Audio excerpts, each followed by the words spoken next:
نحمدہ و نصلی علی رسولہ الکریم اما بعد فاعوذ باللہ من الشیطان الرجیم بسم اللہ الرحمن الرحیم۔ تمام تر تعریفیں اس رب کریم کی ذات کے لیے جو تمام جہانوں کا خالق اور مالک ہے، جس کے قبضہ قدرت میں ہر ذی روح کی جان ہے، اور پھر لاکھوں کروڑوں درود و سلام محمد والے محمد پر کہ جن کی محبت میں اللہ نے اس کائنات کو خلق کیا۔ اسلام آن لائن میں آپ کو خوش آمدید۔ میں ہوں آپ کی میزبان فائزہ امداد، اور پروگرام میں ساتھ دے رہے ہیں حافظ محمد عمران۔ حافظ صاحب بہت شکریہ۔ بالکل بالکل۔ آج کے پروگرام کے حوالے سے جن مہمانان خصوصی نے ہمیں جوائن کیا ہے اور جن کی علمی گفتگو سے ہم استفادہ حاصل کریں گے، ان کا تعارف بھی آپ کو کراتی چلوں۔ ہمارے ساتھ آج موجود ہیں اسلامی اسکالر محمد انعام مصطفی صاحب، بہت شکریہ آپ کی آمد کا۔ ساتھ ہی ساتھ موجود ہیں اسلامی اسکالر پروفیسر حافظ عثمان شفیق صاحب، آپ کی تشریف آوری کا بھی شکریہ۔ تلاوت کلام پاک اور نعتیہ کلام پیش کرنے کے لیے ہمارے ساتھ موجود ہیں حافظ ایان علی، بہت شکریہ آپ کا۔ حافظ صاحب، جیسا کہ پروگرام کا آغاز ہم پروردگار کے پاک کلام سے کرتے ہیں، تو تلاوت کلام پاک کے لیے حافظ صاحب۔ اعوذ باللہ من الشیطان الرجیم،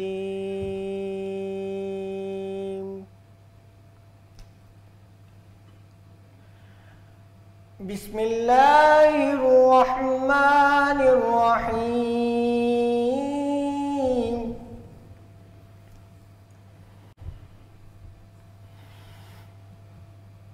والضحى والليل إذا سجى ما ودعك ربك وما قلى وللآخرة خير لك من الأولى ولسوف يعطيك ربك فترضى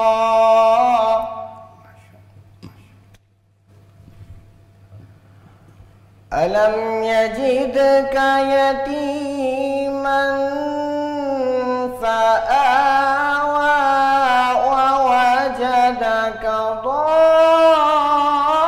ضالا فهدى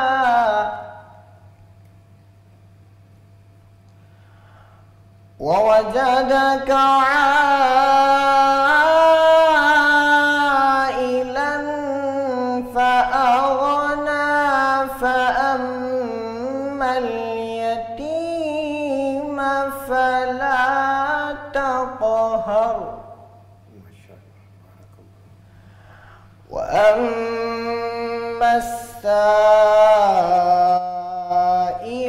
فلا تنهر وأما بنعمة ربك فحدث صدق اللہ العظیم۔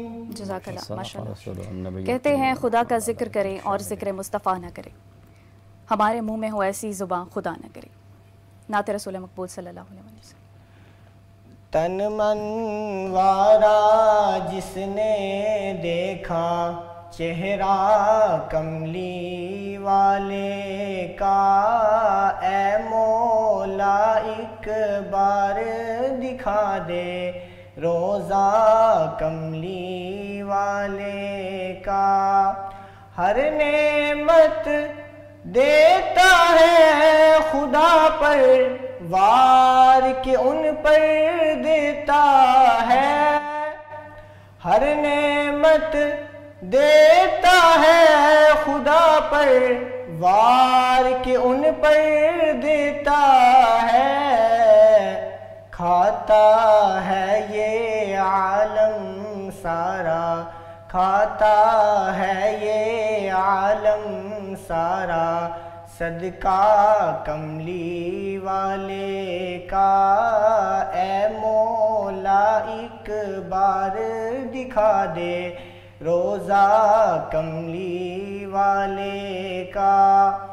آل نبی اولاد علی کی شان بڑھائی میرے اللہ نے، آل نبی اولاد علی کی شان بڑھائی میرے اللہ نے، کتنا اعلیٰ کتنا بالا کنبا کملی والے کا، تن من وارا نے دیکھا چہرہ کملی والے کا۔ سبحان اللہ، ماشاء اللہ۔ بہت بہت شکریہ آپ کا جناب حافظ صاحب۔ موضوع پہ ذرا روشنی ڈالیے حافظ صاحب۔ جس طریقے سے دیکھیں بہت سارے سوالات ہیں انسانوں آج ذہنوں میں، لوگوں کے خیالات آتے ہیں تخلیق انسان کے حوالے سے، تو یہیں سے شروع کرتے ہیں۔ علامہ صاحب، تخلیق انسان قرآن و حدیث کی روشنی میں اللہ تعالیٰ کیسے بیان فرماتے ہیں کہ انسان کو بنانے کی، انسان کی تخلیق کی کیا وجہ بیان فرمائی جاتی ہے؟ وجہ اور اس کے مراحل کیا ہیں؟ سب سے پہلے بسم اللہ الرحمن الرحیم، سب سے پہلے تو میں آپ دونوں معززین کا شکریہ ادا کرتا ہوں کہ آپ نے یہ آج کے مادیت زدہ دور میں خیر کا ایک چراغ اس پروگرام کے ذریعے روشن کر رکھا ہے، اور یقیناً یہ قرآن مجید اور احادیث نبویہ صلی اللہ علیہ وآلہ وسلم کے تناظر میں بہترین کام ہے کہ آقا علیہ الصلوۃ والسلام مسجد نبوی میں تشریف لے گئے تو ایک طرف ذکر کرنے والے لوگ موجود تھے اور ایک طرف علم کی بات کرنے والے لوگ تھے، تو آقا علیہ السلام نے ذکر کی مجلس کے مقابلے میں علم کی مجلس کو زیادہ پسند فرمایا، اور اس میں آقا علیہ السلام جلوہ گر ہوئے۔ تو بیسیکلی یہ آپ کا جو پروگرام ہے اسلام آن لائن، یہ علم کی ایک مجلس ہے، اور یقیناً اس پر ملائک بھی رشک کرتے ہیں۔ میں آپ کے سوال کی طرف آنا چاہتا ہوں۔ آپ نے بڑا خوبصورت سوال کیا۔ صاف ظاہر ہے انسان کو اپنے ارتقائی سارے مراحل کا اندازہ ہونا اور پتہ ہونا بھی ضروری ہے۔ ایک بات تو طے ہے کہ اللہ رب العزت خود ایک چھپا ہوا خزانہ تھا، اور پتہ نہیں کتنا وقت وہ چھپا رہا، اور پھر قرآن مجید بیان کرتا ہے کہ جب وہ کسی چیز کو بنانے کا ارادہ کرتا ہے تو وہ فرماتا ہے ان یقول لہ کن فیکون، تو وہ کن فرماتا ہے، اور جو وہ چاہتا ہے وہ تخلیق ہوتا چلا جاتا ہے۔ اور اگر ہم یہ بات سمجھنے کی کوشش کریں کہ سب سے پہلے اس نے کس کو تخلیق کیا، تو معروف حدیث پاک ہے اور درجہ متواتر تک یہ حدیث پاک پہنچتی ہے کہ حضور نبی اکرم صلی اللہ علیہ وآلہ وسلم نے ارشاد فرمایا کہ اللہ رب العزت نے خود ارشاد فرمایا، حدیث قدسی ہے، کنت کنزا مخفیا فاحببت ان اعرف فخلقت نور محمد، کہ میں ایک چھپا ہوا خزانہ تھا اور میں نے چاہا کہ میں پہچانا جاؤں، تو سب سے پہلے میں نے اپنے نور سے نور محمد صلی اللہ علیہ وآلہ وسلم یعنی روح محمد صلی اللہ علیہ وآلہ وسلم کو تخلیق کیا، پھر اس نور سے، اس روح محمد صلی اللہ علیہ وآلہ وسلم سے میں آسمان بناتا چلا گیا، زمینیں بناتا چلا گیا، الغرض یہ ساری کائنات بن گئی۔ اب آپ نے پوچھا، یہ تو تھا وہ پہلا ابتدائی نور یا پہلی ابتدائی روح جو تخلیق ہوئی، اور اس سے پھر آگے ساری کائنات وجود میں آئی۔ اگر ہم پیکر بشری کی بات کرتے ہیں تو اللہ رب العزت نے، اور یہ حدیث پاک مسلم شریف میں آئی، اور حدیث پاک بڑی ایمان افروز ہے کہ اللہ رب العزت نے جب پہلا انسان بنانا چاہا تو اس وقت اللہ رب العزت نے سب سے پہلے جبرائیل امین علیہ السلام کو بھیجا کہ آپ زمین پر جائیں اور جا کر مختلف علاقوں سے مٹی اٹھا کر لائیں۔ وہ آئے اٹھانے کے لیے، لیکن جب زمین پر پہنچے تو مٹی اٹھانے لگے تو زمین روئی کہ نہیں، آپ میری چیز کو لے کر نہ جائیں، خراب نہ کرے، کوئی کمی نہ کرے۔ اس نے پناہ مانگی، اس نے پکار، تو وہ رحم دل تھے، وہ چھوڑ کے چلے گئے۔ الغرض حضرت میکائیل علیہ السلام آئے، ان کے ساتھ بھی یہی ہوا، حضرت اسرافیل علیہ السلام آئے، ان کے ساتھ بھی یہ ہوا، اینڈ پر پھر اللہ رب العزت نے حضرت اسرائیل علیہ السلام کو بھیجا۔ تو وہ جب آئے تو زمین اسی طرح حسب معمول روئی، پکار کی اس نے، تو اس لمحے کہا کہ نہیں، میں وہ کروں گا جو اللہ نے مجھے حکم دیا ہے، میں تمہاری پکار نہیں سنوں گا۔ لہٰذا آپ وہ مٹی لے گئے، پھر اللہ رب العزت نے اس کو جنت کے پانیوں میں گوندا، پھر وہ ایک لمبا پروسیس ہے جس کو قرآن مجید نے بیان کیا کہ ہم نے انسان کو بودار گارے سے تخلیق کیا، بجتے ہوئے گارے سے تخلیق کیا، حل اتى على الانسان حين من الدهر لم يكن شيئا مذکورا۔ وہ تو وہ زمانہ ہے نا کہ جب انسان، وہ تو بن جانے کے بعد کا زمانہ ہے، یہ اس سے بھی پہلے ہے کہ جب اس کو گوندا گیا، اس کو بودار گارے میں تقسیم کیا گیا، تبدیل کیا گیا، اور اس کے سارے وہ مراحل قرآن مجید نے تفصیل سے بیان کر کے پھر پہلا انسان جو بشری شکل میں آیا وہ حضرت آدم علیہ السلام ہے۔ اور یہ ایک ایسی بات ہے کہ آج سوشل میڈیا پر ہم دیکھتے ہیں کہ بہت سارے لوگ اس پر بھی سوال کرنے لگ گئے کہ یہ کہاں سے ثابت ہوگا کہ پہلے انسان آدم ہی تھے. تو بھائی یہ ایک ایسی حقیقت ہے جس کو آپ یونیورسل ٹروتھ کہتے ہیں کہ یعنی دنیا کے اندر جتنے مذاہب پائے جاتے ہیں ان ساروں میں حضرت آدم علیہ السلام کی تخلیق پر اتفاق ہے.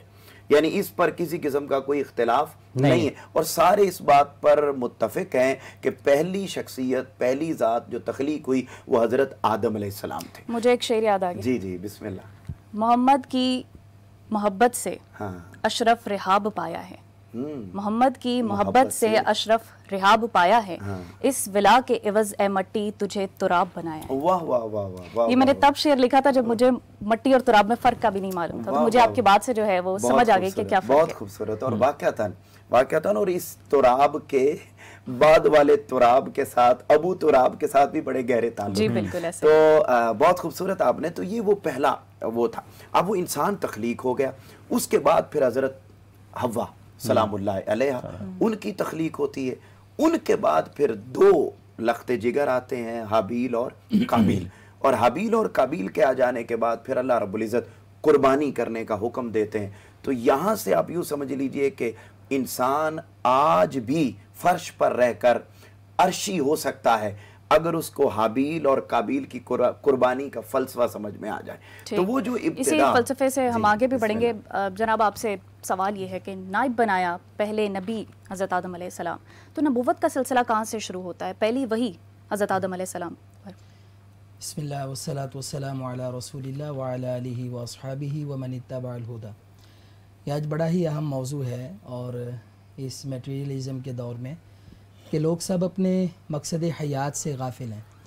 تو اللہ تعالیٰ نے پہلے پارے میں سورۃ البقرہ میں اس بات کا بڑی ڈیٹیل سے ذکر کیا ہے. وَإِذْ قَالَ رَبُّكَ لِلْمَلَائِكَةِ إِنِّي جَاعِلٌ فِي الْأَرْضِ خلیفہ. تو اللہ تعالیٰ نے یہ بات فرشتوں کو بتائی کہ میں زمین پر یعنی ایک خلیفہ بنانے لگا ہوں. اب یہ جو خلیفہ ہے یہ ناکرہ ہے. خلیفتن اس کا مطلب ہوتا ہے جانشین. بہرحال ایک بات دنیا میں یہ بھی رہی کیا اس سے مراد اللہ تعالیٰ کا جانشین ہے، اس سے کیا مراد ہے. اور جو صحیح مفسرین نے احادیث کی روشنی میں اس کی تفسیر فرمائی وہ یہ ہے کہ اس کا ایک مطلب یہ بھی ہے کہ انسان وہ ایک دوسرے کا جانشین ہوتا ہے.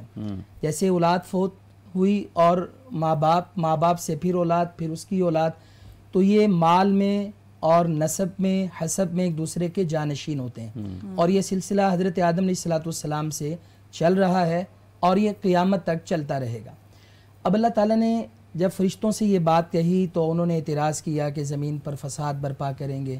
اب اللہ تعالیٰ نے حضرت آدم علیہ السلام کو فضیلت عطا کی. اور جو آپ نے سوال کیا وحی کا کہ وحی کا آغاز کیسے ہوا، تو حضرت آدم علیہ السلام کی فضیلت میں سب سے پہلا سبب جو بھی بیان کیا گیا کہ اللہ تعالیٰ نے آپ کا جو وجود تھا اس کو اپنے ہاتھ سے بنایا. اور پھر اس کے بعد اللہ تعالیٰ نے حضرت آدم علیہ السلام کو وَعَلَّمَ آدَمَ الْأَسْمَاءَ كُلَّهَا، حضرت آدم علیہ السلام کو ساری چیزوں کے نام بتا دیے. اب یہ ساری چیزیں کون سی ہیں اس کی احادیث میں کوئی وضاحت نہیں ہے، پر اللہ فرماتے ہیں ہم نے ساری چیزوں کے نام بتا دیے. تو حضرت آدم علیہ السلام کی تمام مخلوقات پر فضیلت اور برتری علم کی بنیاد پر تھی. اور آج بھی حیوان میں اور انسان میں اگر فرق آتا ہے وہ علم کی بنیاد پر آتا ہے. جہالت دور ہوتی ہے وہ علم کی بنیاد پر، حق دیے جاتے ہیں وہ علم کی بنیاد پر. وَعَلَّمَ اور اس نے سکھایا، تو یہیں سے وحی کا سلسلہ شروع ہو گیا. پھر اس کے بعد حضرت آدم نے وہ نام جب فرشتوں کے سامنے آئے انہوں نے نام بتائے. حضرت آدم کو کہا انبئہم باسمائہم، انہوں نے اس کے نام بتا دیے. اب اس کے بعد اللہ تعالیٰ نے ایک تیسری فضیلت عطا فرمائی، وہ یہ تھی کہ ان کو جنت میں داخل کر دیا. اور ہم نے کہا وَقُلْنَا ادْخُلُوا، داخل ہو جاؤ، اللہ تعالیٰ فرما رہے ہیں. پھر اس کے بعد ہم نے کہا وَلَا تَقْرَبَا هَذِهِ الشَّجَرَةَ، اس درخت کے قریب نہ جائیں. پھر اس کے بعد جب پھل کھا لیا اور زمین پر اتارے گئے قُلْنَا اهْبِطُوا مِنْهَا جَمِيعًا، تو ہم نے کہا تم سب کے سب اس زمین پر اتر جاؤ. فَإِمَّا يَأْتِيَنَّكُم مِّنِّي هُدًى فَمَن تَبِعَ هُدَايَ فَلَا خَوْفٌ عَلَيْهِمْ وَلَا هُمْ يَحْزَنُونَ. تو اللہ تعالیٰ حضرت آدم سے فرماتے ہیں، حوا سے فرماتے ہیں کہ اب آپ نے زمین پر جانا ہے اور آپ کے پاس جس کے پاس ہدایت آئی، یہ راستہ آیا اور راستہ کیا ہے؟ وہ آپ کا پہلا سوال کہ تخلیق کائنات کا مقصد کیا تھا، تخلیق انسان کا مقصد کیا تھا، جس کو اللہ تعالیٰ نے بیان کیا وما خلقت الجن والانس الا لیعبدون، کہ ہم نے انسان اور جنوں کو صرف اپنی عبادت کے لیے پیدا کیا ہے۔ تو اللہ فرماتے ہیں یہ جو ہدایت ہے نا وحی کا نور ہے جو اللہ تعالیٰ کی طرف سے حضرت آدم کو اللہ تعالیٰ نے وحی فرمائی، ان سے کلام کیا، پھر وہ زمین پر آئے، پھر یہ وحی کا سلسلہ جاری رہا، اور تب سے لے کر جناب محمد الرسول اللہ خاتم النبیین صلی اللہ علیہ وسلم تک جاری رہا۔ حافظ صاحب، تخلیق کے حوالے سے میرے ذہن میں سوال ہے کہ اما حوا کی تخلیق کے بارے میں بھی تھوڑا ڈیٹیل بتائیے، اور دوسرا شجر ممنوع کی جو حقیقت ہے وہ کون سا درخت تھا، کیسا پھل تھا، اس بارے بھی بتائیے۔ اللہ تعالیٰ نے سورۃ النساء کے آغاز میں یہ آیت نازل فرمائی، اور ہم جب بھی خطبہ جمعہ دیتے ہیں اور سامعین سنتے ہیں تو علماء سے یہ آیات سنتے ہیں۔ 3 آیات پڑھی جاتی ہیں جو رسول اللہ صلی اللہ علیہ وسلم تلاوت کرتے تھے۔ بسم اللہ الرحمن الرحیم، یا ایھا الناس اتقوا ربکم الذی خلقکم من نفس واحدہ۔ دنیا میں بگ بینگ اور دیگر بہت تھیوریز ہیں اور سائنٹسٹ نے اپنے اپنے نظریات پیش کیے ہیں۔ اگر یہ اللہ تعالیٰ کا قرآن نہ ہوتا، رسول اللہ صلی اللہ علیہ وسلم ہمارے راہبر رہنما نہ ہوتے، تو ہم قیامت تک بھٹکتے رہتے اور ہم منتشر رہتے، ہمارے بھی نظریات خیالات بدلتے رہتے۔ تو اللہ تعالیٰ نے ہمیں یہ وحی کر کے بتایا، اے لوگو اللہ سے ڈرو کہ جس نے تمہیں ایک جان سے پیدا کیا، اور وہ کون ہے؟ حضرت آدم علیہ السلام۔ وَخَلَقَ مِنْهَا زَوْجَهَا، اللہ فرماتے ہیں اور اس نے اس سے اس کی بیوی کو پیدا کیا۔ اور وہ پیدا کیسے ہوئی؟ صحیح بخاری کی حدیث ہے، نبی کریم علیہ الصلاۃ والتسلیم فرماتے ہیں کہ یہ جو عورت ہے اس کو آپ بالکل سیدھا کرنے کے چکر میں نہ پڑ جائیں۔ اگر آپ کہیں کہ میرے مزاج کے بالکل عین مطابق ہو جائے اور غلطیاں بھی درگزر نہ کروں، تو کہا یہ ٹیڑھی پسلی سے پیدا ہوئی ہے، اور وہ کس کی پسلی تھی؟ حضرت آدم کی۔ تو اس سے پتہ چلا روح ڈالنے سے پہلے کی بات ہے یا یہ روح ڈالنے کے بعد ہوئے؟ یہ اللہ تعالیٰ جانتا ہے، اس کے بارے میں قرآن اور حدیث کے اندر کوئی وضاحت نہیں۔ اللہ نے کہا وَخَلَقَ مِنْهَا زَوْجَهَا، اور اس سے ہم نے اس کی بیوی کو پیدا کیا۔ حدیث شریف میں آ گیا کہ ٹیڑھی پسلی سے پیدا کیا، اور آگے اللہ نے کہا وَبَثَّ مِنْهُمَا رِجَالًا كَثِيرًا وَنِسَاءً، اور پھر ان دونوں سے آدم اور حوا سے ہم نے پھر جہان آباد کر دیے، بہت سارے مرد اور بہت ساری عورتوں کے۔ یہ ایک بات ہوگی۔ جو دوسرا آپ نے سوال کیا وہ ذرا شجر ممنوع، شجر ممنوع، تو اس کے بارے میں مفسرین کی اپنی اپنی رائے ہے۔ دیکھیں جب بھی ہم تفسیر قرآن کرتے ہیں نا تو تفسیر بالماثور کا یہ اصول ہے۔ سب سے پہلے تفسیر القرآن بالقرآن، قرآن کی تفسیر قرآن سے، اہدنا الصراط المستقیم، صراط مستقیم اب کیا ہے؟ قرآن نے بتا دیا صراط الذین انعمت علیہم۔ دوسرا یہ ہے کہ اگر قرآن مجید میں نہیں ہے، جیسے اقیم الصلاۃ، پھر حدیث میں آؤ، اب نماز کیسے پڑھنی ہے، کتنی رکعت پڑھنی ہے، کیا مسائل ہیں، قرآن میں نہیں ہے، حدیث میں آتے ہیں۔ اور اگر حدیث میں نہیں، پھر ہم صحابہ کرام کے اقوال پر آتے ہیں، ائمہ اور مفسرین کے اقوال، تابعین، تبع تابعین۔ اب یہ شجر ممنوع کے بارے میں قرآن مجید میں اللہ تعالیٰ نے کہیں وضاحت نہیں کی، رسول کریم علیہ الصلاۃ والتسلیم نے نہیں بتایا یہ گندم کا درخت تھا، جو کا تھا، یہ کوئی کھیتی تھی، درخت تھا، کون سا پھل تھا، کون سا نہیں تھا۔ البتہ اس کے بارے میں اقوال پائے جاتے ہیں، اور جہاں تک ہماری رائے ہے، چونکہ قرآن اور حدیث میں جب اتھینٹک بات نہیں ہے تو اس لیے ہم اس کے بارے میں ہم حتمی بات نہیں کرتے۔ ہم کہتے ہیں قرآن مجید میں آیا ہے، درخت سے منع کیا گیا ہے، سو وہ ایک درخت تھا، اللہ تعالیٰ نے اس سے روکا۔ لیکن کیا کوئی مثالی طور پر ایسا درخت ہے جس سے آدم اور عام انسانوں کو وہ ایک لنک کر کے منع کیا گیا ہو؟ تو وہ درخت اور پھل سے مراد کوئی ایسی چیز ہو سکتی ہے؟ اس کے بارے میں میرے علم میں نہیں ہے۔ تمثیل کی حد تک یہ ہے کہ دیکھیں یہاں پر ایک بڑا یعنی شیطان بھی ساتھ ساتھ تھا نا، کیونکہ آپ نے تخلیق کی بات کی ہے، تو یہاں سے دشمنی کا بھی آغاز ہوا۔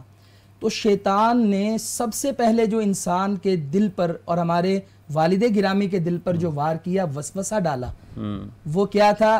وہ اس چیز کو کھلانا تھا جس کو اللہ تعالیٰ نے منع فرمایا دیا، یہ اس کے قریب بھی نہیں جانا۔ اور وسوسہ کیسے ڈالا؟ آپ 16واں پارہ پڑھیں، اللہ تعالیٰ فرماتے ہیں کہ اس نے وسوسہ ڈالا، الا ادلک علی شجرۃ الخلد وملک لا یبلی۔ اللہ اکبر، یار کیا جنت ہے، کیا بادشاہی ہے، آپ چاہتے ہو اس میں ہمیشہ رہنا؟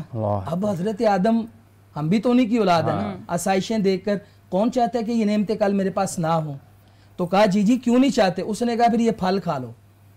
یہ یعنی اس نے ایک نیکی کے روپ میں، ایک پازیٹیو، ایک پیکنگ کی شکل میں اس نے اپنا وسوسہ دیا، اور ان دونوں سے اس نے خطا کروائی، جس سے وہ پھر زمین پر آئے اور اللہ تعالیٰ نے دونوں سے درگزر فرما دی ہے، اور پھر ہمارا یہ زمین کا سلسلہ سفر جنت میں جانے تک کے لیے علاوہ یہ جو ابھی سورہ 16 پارے کی آیت تلاوت فرمائی ہے، مطلب اس میں آگے جاتے ہیں تو پھر اور بھی وَعَصَىٰ آدَمُ رَبَّهُ فَغَوَىٰ ثُمَّ اجْتَبَاهُ رَبُّهُ فَتَابَ عَلَيْهِ وَهَدَىٰ مِن وَرَقِ الْجَنَّةِ وَعَصَىٰ آدَمُ رَبَّهُ فَغَوَىٰ.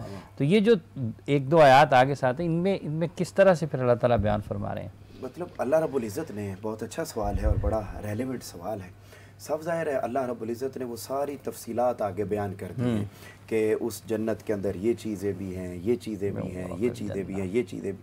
اور وہ جو شیطان نے وسوسہ ڈالا جس کا ذکر علامہ صاحب نے فرمایا، تو وہ وسوسہ یہ تھا، یعنی اب دیکھیے ایک طرف اب یوں سمجھ لیجئے کہ اس کو اگر ایک مثالی طور پر میں سمجھانا چاہوں تو ہم یوں بھی کہہ سکتے ہیں کہ یہ عشق اور عقل کی بھی ایک جنگ ہے جس کا آغاز اس واقعہ سے ہو جاتا ہے.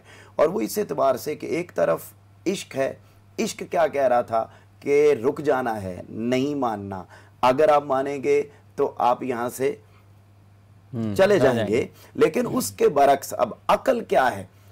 اب عقل ظاہر کو مانتی ہے، عشق ظاہر کو نہیں مانتا، وہ اس سے آگے کی چیز ہے، وہ ہے یؤمنون بالغیب، وہ سارے کا سارا غیب کا معاملہ ہے. اب عقل دیکھ رہی تھی کہ اچھا میں یہاں رہوں گا، یہ درخت کھا لوں گا، میں ادھر ہی رہوں گا، اس کی ساری نعمتیں جن کا آگے ذکر کیا گیا وہ ساری مجھے ہمیشہ کے لیے میسر آ جائیں گی. تو ہم نے کیا کیا؟ عقل کو مان لیا. جب عقل کو مان لیا تو پھر ہم تھوڑا خسارے میں آگے. اور یہاں آج سوشل میڈیا پر، اس کا مطلب یہیں سے ایک چیز نکلتی ہے، علامہ قطع کلامی کے بعد چاہوں گا کہ جب اللہ کا حکم ہے، نبی کریم صلی اللہ علیہ وسلم کی حدیث سے مبارکہ ہے، تو عقل ختم ہے. پھر عقل ختم ہے. بلکہ مجھے علامہ اقبال کے ایک شعر یاد آ گیا، وہ کہتے ہیں گزر جا عقل سے میں یہ سنانے والا تھا اور آپ سنائیں. بسم اللہ. گزر جا عقل سے آگے کہ یہ نور آگے آ. جی، گزر جا عقل سے آگے کہ یہ نور چراغ راہ ہے منزل ہے. سبحان اللہ. ٹھیک ہے جی. اب یہ دیکھیے عقل کا کلیتاً انکار بھی نہیں ہے، چراغ راہ ہے، منزل نہیں ہے، منزل نہیں ہے. ٹھیک ہے. اب یعنی آپ دیکھیے کہ جو ظاہری چیزیں کہی جا رہی تھیں کہ یہاں یہ میسر ہوگا، یہ میسر ہوگا، یہ بھائی وہ ہوگا، وہ ہے. اسی لیے جو عام مسلمان ہیں، یا آپ کی اجازت سے ایک بڑی خوبصورت بات عرض کرنا چاہتا ہوں، وہ یہ جیسا کہ اس کو میں پڑھا بھی، اور امام زین العابدین علیہ السلام آپ نے اس کو بیان کیا کہ عبادت کرنے والے لوگ تین طرح کے ہوتے ہیں. ایک وہ لوگ ہیں جو ریاکاری کرتے ہیں، مطلب دنیا کو دکھانے کے لیے. کچھ وہ ہیں جو ثواب اور جنت کے لیے کرتے ہیں، عقل تک پہنچتے ہیں. اور تیسرا درجہ ان کا آپ نے بیان فرمایا کہ وہ لوگ ہیں جو نہ دنیا کو دکھانے کے لیے کرتے ہیں، نہ وہ عبادت جنت اور ثواب کے لیے کرتے ہیں، حور و غلمان کے لیے کرتے ہیں. تیسرا فرمایا وہ صرف اللہ کی رضا کے لیے کرتے. اور اس بات کو پھر متفق علیہ احادیث میں اور سیاستہ میں ان احادیث کو بار بار ذکر کیا گیا کہ جب جنتی جنت میں چلے جائیں گے تو یہ وہ بات کو ریلیٹ کر رہا ہوں جو بڑی خوبصورت ہے کہ جب جنتی جنت میں چلے جائیں گے تو وہ وہاں پر پہنچ کر مطلب ساری چیزیں، نعمتیں، سب کچھ ہوگا، سارے خوش نظر آ رہے ہوں گے. لیکن کچھ لوگ جنت میں پہنچ کر بھی اداس ہوں گے. اچھا. اللہ رب العزت جب سارا فیصلے ہو گئے، دوزخی دوزخ میں چلے گئے، جنتی جنت میں چلے گئے، تو وہاں اللہ رب العزت اپنی خوبصورت آواز میں اپنی شان کے لائے سوال بھی کریں گے کہ اے اہل جنت، کیا جن باتوں کا میں نے وعدہ کیا تھا وہ ساری تمہیں مل گئیں یا نہیں ملی؟ تو سب کہیں گے جی باری تعالیٰ، وہ جن جن نعمتوں کا تو نے قرآن میں ذکر کیا تھا، تیرے محبوب نے ہمیں بتایا تھا، وہ سارا کچھ ہمیں مل گیا. تو اللہ پوچھے گا یہ لوگ ہیں، یہ اداس کیوں ہیں؟ کیا آپ کو جو چیزیں ملیں اور جن کا میں نے ذکر کیا تھا، کیا وہ چیزیں یہاں اویلیبل نہیں ہیں؟ کیا بات ہے؟ نہیں باری تعالیٰ، جو کچھ تو نے کہا تھا وہ سب کچھ اویلیبل ہے، سارا کچھ مل گیا، لیکن ہم نے عبادت ان کے لیے نہیں کی تھی. یعنی آپ اندازہ کیجئے کہ وہ جنت میں پہنچ کر اللہ سے ہم کلامی کریں گے. ٹھیک ہے. اور اللہ رب العزت اپنی شان کے لائق اہل جنت سے ہم کلام ہوگا، بلکہ اس سے آگے ایک درجہ جو عرض کرنے لگا ہوں وہ کیا کہ اب دیکھیے اللہ پاک پوچھیں گے تو پھر کیا ماجرا ہے؟ وہ کہیں گے باری تعالیٰ، ہم وہ جو تکلیفیں برداشت کرتے تھے، وہ جو ہم جہاد کرتے تھے، وہ جو ہم تبلیغ کرتے تھے، وہ جو ہم مطلب عبادت تیری کرتے تھے، مخلوق کی خدمت کرتے تھے، اور اس کو کرنے کے بدلے میں ہمیں مسائل، مشکلات، پریشانیوں کا سامنا کرنا پڑتا تھا. گردنیں وار دی گئیں، کھالیں اتار دی گئیں، عشق پکارتا ہی رہا یار نہیں تو کچھ بھی نہیں. وہ جو ہم سارا کچھ کرتے تھے وہ اس لیے تو نہیں کرتے تھے کہ ہمیں حوریں ملیں, غلمان ملیں, خادم ملیں, جنتی انعامات ملیں. ہم تو اس لیے کرتے تھے کہ جنت میں آ کر ہم تیرا دیدار کر سکیں. تو یعنی پھر اللہ رب العزت ان کی اس بات کو سن کر اتنا خوش ہوں گے کہ اللہ رب العزت فرشتوں سے فرمائیں گے کہ میرے فرشتوں میرے سامنے جو 70,000 حجابات ہیں ان کو ہٹا دو اور آج اہل جنت کو بلا حجاب میرا دیدار کرنے دو. اب وہ پھر کیا ہوگا, پھر وہ ہر جمعرات کو اللہ رب العزت اپنا دیدار عطا کریں گے. تو یہ وہ لوگ ہیں, یعنی وہاں پر عقل اور عشق ان کا مقابلہ تھا, ٹھیک ہے, اور وہ وسوسہ ڈالا پھر اس کے ذریعے. اور یہ نہیں کہ اس میں کوئی, یہاں ایک اور بات بھی سر آپ کی اجازت سے عرض کر دوں کہ معاذ اللہ استغفر اللہ, اس میں حضرت آدم علیہ السلام کی تنقیص نہیں ہے, بلکہ اس پروسیس کے ذریعے چونکہ انسانیت کو سکھانا ہے تو اللہ رب العزت جہاں اس کی بے شمار اور وجوہات ہیں ان میں ایک وجہ یہ بھی ہے کہ اللہ رب العزت وہاں پر عقل کی حدود اور عشق کی لا محدودیت کو بیان کرنا چاہ رہا ہے اور انسان کو ایک میسیج دینا چاہ رہا ہے کہ آپ نے اپنے زندگی کے تمام تر معاملات کو ایمان بالغیب کے ذریعے یعنی عشق کے تناظر پر رکھ کر چلانا ہے. تو پھر آپ کو دنیاوی کاموں میں بھی کامیابی ملے گی اور اخروی کاموں میں بھی کامیابی میسر آئے گی. بے شک, بہت خوب. حافظ صاحب یہیں سے آگے بڑھتے ہیں. آدم و حوا کی تخلیق کے بعد یہ سلسلہ آگے کیسے بڑھتا ہے؟ اللہ تعالیٰ نے یہاں پہ یہ ذکر فرمایا وَبَثَّ مِنْهُمَا رِجَالًا كَثِيرًا وَنِسَاءً. تو یہاں پہ اللہ تعالیٰ نے ذکر کر دیا کہ یہ جہان دنیا میں آباد ہونا شروع ہوئے اور بہت سارے مرد اور بہت ساری عورتوں کو اللہ تعالیٰ نے ان دو سے, اس جوڑے سے پیدا کیا. یہاں پر لوگ ایک غلط بات انہوں نے پھیلائی ہے اور لوگ اکثر ہم سے یہ سوال کرتے ہیں کہ آدم علیہ السلام محنت کے لیے چلے جاتے, ایک بیٹا صبح پیدا ہوتا اور شام کو ایک بیٹی پیدا ہوتی, تو اس سے بہت زیادہ جہان آباد ہوئے. تو یہ غلط فہمی ہے. انسان کی تخلیق کا جو پروسیجر ہے کہ وہ ایک نطفے سے سفر کرتا ہوا ایک 9 مہینے 8 مہینے 9 مہینے تک جاتا ہے, دنیا میں آتا ہے, یہ روز اول سے زمین پہ آنے کے بعد یہی ہے. وہ اللہ تعالیٰ نے اس جوڑے سے وہ جو کثیر مردوں عورتوں کو پیدا کیا وہ اللہ تعالیٰ نے اسی سے پیدا کیا. پھر اللہ تعالیٰ نے حضرت آدم علیہ السلام کے دور میں ان کی اولاد کے 2 بیٹوں کا ذکر کیا. 7ویں پارے میں اللہ فرماتے ہیں وَاتْلُ عَلَيْهِمْ نَبَأَ ابْنَيْ آدَمَ إِذْ قَرَّبَا قُرْبَانًا. تو وہاں پہ آدم کے 2 بیٹوں کا ذکر ہے. اچھا, یہ بھی ایک بڑی لطیف بات ہے, قرآن مجید پہ ان دونوں کے نام نہیں ہیں اور صحیح احادیث میں بھی نہیں ہیں. البتہ شارحین اور مفسرین نے یعنی ایک بڑی کثرت کے ساتھ نقل در نقل وہ نام موجود تھے. تو حابیل اور قابیل کا ذکر کیا. پھر اس کے بعد ان کی آزمائش کا ذکر آیا. پھر اس کے بعد کیا یہ انسان ہمیشہ رہیں گے یا ان پر موت بھی آئے گی. تو حابیل کی وفات کا ذکر ہوا کہ قابیل نے اسے قتل کیا. یہاں بھی اکثر ہم بھول جاتے ہیں کہ قاتل کون ہے اور مقتول کون ہے. تو قاف سے قاتل ہے اور قاف سے قابیل ہے. تو قابیل ہی قاتل تھا اور حابیل مقتول ہے. تو یہ قاف ایک علامت ہے کہ جس سے ہمیں یہ فاعل کا یاد رہے گا اور بھولے گا نہیں. تو پھر آپ کوئکلی اس گتھلی کو جو ہے نا وہ سلجھا دیں کہ یہ جو آگے نسل بڑھنے کا سلسلہ تھا یہ بہن بھائیوں کی شادی ہوئی, ایسا تھا یا کوئی اللہ نے حوریں بھیجے دی؟ نہیں, ایسی کوئی بات نہیں, کیونکہ قرآن کی آیت پہ غور کریں نا وَبَثَّ مِنْهُمَا, اور اس نے ان دونوں سے جہان آباد کیا مردوں عورتوں کا. پھر اس کے بعد چونکہ یہ بہن بھائی تھے تو اسلام شروع سے دین اسلام رہا ہے. ان الدین عند اللہ الاسلام. تو اسلام کے ورژن مختلف ہوئے ہیں شریعت کے اعتبار سے.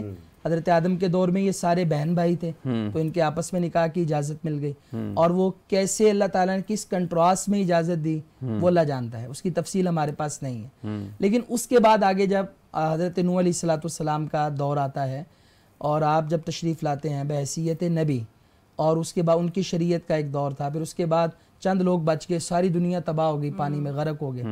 پھر حضرت نوح سے جنہیں آدم ثانی کہا جاتا ہے اس نسبت سے, اس کے بعد یہ شریعت کے جو ورژن آتے رہے تو اس میں شریعت کے احکام و مسائل بدلتے رہے. کہیں 3 نمازیں تھیں, کہیں 5 تھیں. اس دور میں بہن بھائی کا نکاح تھا, آج وہ حرام ہے, بلکہ محرمات ابدیہ میں مائیں بہنیں خالائیں شامل ہیں. تو اسلام قرآن کریم کی آیت مبارکہ بھی ہے, سورۃ النساء. بالکل.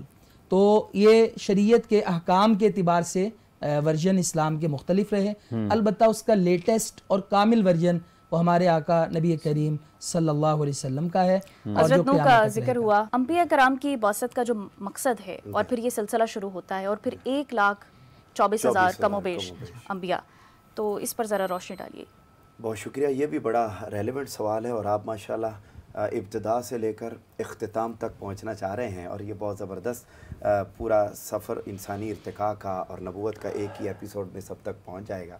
یہ بڑا خوبصورت پوائنٹ ہے۔ یہاں ذکر ہوا حابیل اور قابیل کا، تو وہ جب قابیل کا قتل ہو گیا، میں صرف ایک جملہ بول کر تو آگے میں آتا ہوں، وہ جب قابیل نے قتل کر دیا حابیل کا، تو اس کے بعد وہ تو مطلب بہن بھائیوں کا نکاح ہو گیا اور وہ سلسلہ چڑھ پڑا، اور یہیں پر ہی حضرت شیس علیہ السلام کی ولادت بھی ہوتی ہے، جو حضرت آدم علیہ السلام کے تیسرے بیٹے ہیں، اور ان کا شیس بیسیکلی یہ یونانی زبان کا لفظ ہے، اور اس کا معنی ہے عبداللہ، اللہ کا بیٹا، ایک یہ معنی ہے، اور اللہ کا بندہ، اللہ کا بندہ ایک معنی یہ ہے، اور ایک معنی یہ ہے کہ ہبۃ اللہ، یعنی اللہ کا تحفہ اللہ کی طرف، تو یہ نام بھی چلا، اور پھر یہاں سے بھی نسل آدم اور نسل انسانی کا ارتقاء ہوتا گیا۔ اور پھر ایک روایت میں ملتا ہے کہ شیس اور یافس کے لیے اللہ تعالیٰ نے حوریں بھیجی۔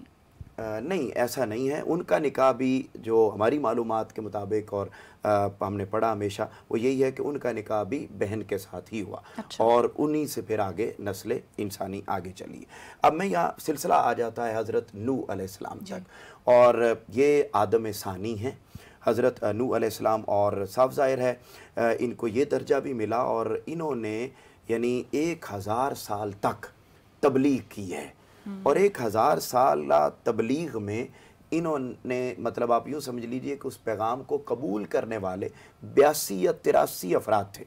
1000 سال 1000 سالہ 950 سال، منیمم 900 سال کا عدد بیان ہوا کہ اتنا عرصہ آپ نے تبلیغ کی، اور میکسیمم 1000۔ اب اتنا عرصہ تبلیغ کرنے کے بعد صرف 82 افراد مسلمان، یہاں پر جو تبلیغ کرنے والے افراد ہیں ان کے لیے ایک موٹیویشن، ایک جذبہ، ایک پیغام بھی ملتا ہے کہ جب آپ نیکی کا کام کرتے ہیں اس میں ریزسٹنس آئے، اس میں اگر مشکلات کا سامنا کرنا پڑے تو پریشان ہونے کی ضرورت نہیں ہے، بلکہ حضرت نوح علیہ السلام جیسے مقرب اور برگزیدہ رسول اگر وہ اتنا عرصہ تبلیغ کرنے کے باوجود بھی صرف 82 یا 83 افراد کو مسلمان کر پاتے ہیں تو اس سے پریشانی لینے کی ضرورت نہیں ہے، ہمارا کام ہے وما علینا الا البلاغ المبین۔ اب آپ نے بات کی، اسی طریقے سے سلسلہ چلتے چلتے نبی آخر الزمان حضرت محمد صلی اللہ علیہ وآلہ وسلم تک پہنچتا ہے، تو یہ جتنے بھی نبی اور رسول آئے، اگر ہم قرآن مجید کی آیات کو پڑھیں تو میں اب ایک ایک آیت پڑھنے کی بجائے میں آپ کو اس کا خلاصہ بتا دیتا ہوں کہ جتنے بھی نبی اور رسول آئے کچھ خوبیاں یا کچھ ذمہ داریاں ایسی تھیں جو کامن تھیں، جو سب کے اندر پائی جاتی تھیں، اور کچھ وہ تھیں جو انڈیویجول بھی تھیں، اور اسی کو تلک الرسل فضلنا بعضهم علی بعض کہہ کر بھی ذکر کیا تیسرے پارہ میں۔ اب وہ دیکھیے وہ کون کون سی ہے۔ سب سے پہلے تو جو کامن ڈیوٹی تھی، کامن ذمہ داری تھی، وہ ہر نبی اور رسول کی، وہ تھی اعلان توحید، کہ ہر ایک کو بتانا کہ اللہ ایک ہے، اس کے سوا رسول کو اللہ لا الہ الا هو الحی القیوم، وہ ایک ہے، یعنی ہم قل هو اللہ احد، وہ ایک ہے۔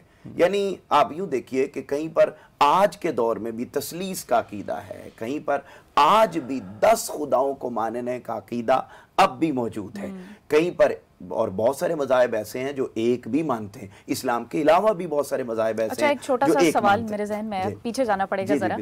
جب اللہ تعالیٰ نے یہ سارے معاملات اس طریقے سے کیے اور پہلے نبی آدم علیہ السلام، تو پھر یہ شرک کی شروعات کہاں سے شروع ہوئی؟ بہت زبردست، وہ بڑا خوبصورت ایک پوائنٹ ہے، وہ یہ کہ جیسے جیسے انسانی آبادی بڑھتی چلی گئی تو ایک وہ نسل ہے جو قابیل سے چلی ہے، ایک وہ نسل ہے جو حابیل، اور دوسری طرف حضرت شیس علیہ السلام سے چلی ہے۔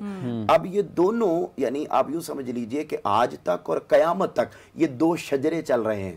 اچھا ٹھیک ہے جی، ایک ہدایت والوں کا شجرہ چل رہا ہے جن کو اللہ ہدایت کی نعمت دیتا ہے، اسلام کی نعمت دیتا ہے ہر دور میں، جیسا کہ علامہ صاحب نے بھی ذکر کیا کہ وہ جو نام بدلتے رہے مگر دین ایک ہی تھا اسلام، تو وہ جو ہدایت پر رہے وہ پھر حضرت شیس علیہ السلام کی نسل سے چلے آ رہے ہیں، اور جو دوسری طرف جو گمراہی کی طرف ہیں وہ ادھر. اچھا وہ جو جہالت کے پیکر تھے، وہ جو وہ انتقامی کاروائی رکھنے والا وہ جو سوچ تھی جو قابیل سے چلی، اچھا وہ جب جیسی زمین میں افراد پھیلے تو انہوں نے جس چیز کو اپنے لیے فائدہ مند سمجھا اس کو اپنا خدا مان لیا، نمبر 1. نمبر 2، یا جس چیز کو انہوں نے نقصان دہ سمجھا، جس چیز کو اچھا سمجھا یا جس چیز کو برا سمجھا.